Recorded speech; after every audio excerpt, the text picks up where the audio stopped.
Box office దగ్గర recent గా release అయిన పవర్ స్టార్ పవన్ కళ్యాణ్ నటించిన హరిహర వీరమల్లు సినిమా మొదటి రోజే మిక్స్డ్ రెస్పాన్స్ ను ఆడియన్స్ నుండి సొంతం చేసుకోగా వీకెండ్ లో పడుతూ లేస్తూ ఎలాగోలా 51% వరకు రికవరీని సాధించగా మొదటి రోజు ఓ రేంజ్ లో మిక్స్డ్ టాక్ రావడానికి మెయిన్ కారణం సెకండ్ హాఫ్ లో సినిమా భారీగా డ్రాగ్ అవ్వడం, అలాగే గ్రాఫిక్స్ క్వాలిటీ చాలా వరస్ట్ గా ఉండటం. దాంతో అవి సోషల్ మీడియాలో ఓ రేంజ్ లో హైలైట్ అవ్వడంతో గట్టి ఇంపాక్ట్ సినిమా తర్వాత బాక్సాఫీస్ కలెక్షన్లపై పడింది. దీనిపై వెంటనే మేకర్ స్పందించిన సెకండ్ హాఫ్ లో డ్రాగ్ అయిన సీన్స్ ను ఎడిట్ చేసి పూర్ గ్రాఫిక్ సీన్స్ ను రీ ఎడిట్ చేసి సండే రోజున ఫ్రెష్ ప్రింట్ ను థియేటర్స్ లోకి పంపించారు. దాంతో జనాలు కొద్ది వరకు థియేటర్స్ కి వెళ్లడం మొదలు పెట్టగా వాళ్ళ నుండి సినిమాకు ఎలాంటి రెస్పాన్స్ దక్కిందనేది ఆసక్తికరంగా మారగా ఫస్ట్ హాఫ్ వరకు అందరూ బాగానే ఉందని చెప్పినప్పటికీ సెకండ్ హాఫ్ మేజర్ డ్రాబ్యాక్ గా మారిన ఈ సినిమాకు రీ ఎడిట్ తర్వాత కొత్త వర్షన్ డీసెంట్ రెస్పాన్స్ అయితే సొంతం చేసుకుంటుందని చెప్పవచ్చు. సినిమాలో సెకండ్ హాఫ్ లో ట్రోల్ కి గురి అయిన జెండా సీన్ కానీ, గుర్రం స్వారీ సీన్ కానీ, బాణం వదిలే సీన్ లాంటివి తొలగించారు. ఆ సీన్స్ ప్లేస్ లో కొన్ని ఇతర సీన్స్ ను యాడ్ చేయగా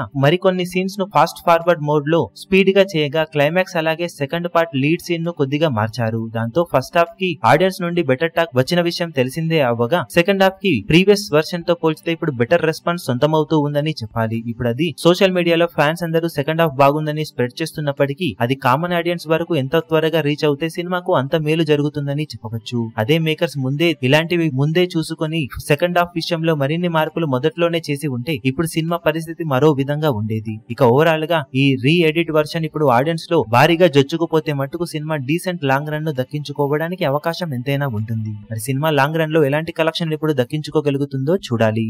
ఈ వీడియో మీకు నచ్చినట్లయితే లైక్ చేయండి, షేర్ చేయండి, ఛానల్ ను సబ్స్క్రైబ్ చేయడం మాత్రం మరవకండి. ఏ చిన్న అప్డేట్ ను మిస్ అవ్వకూడదు అనుకుంటే బెల్ ఐకాన్ ను ప్రెస్ చేయండి.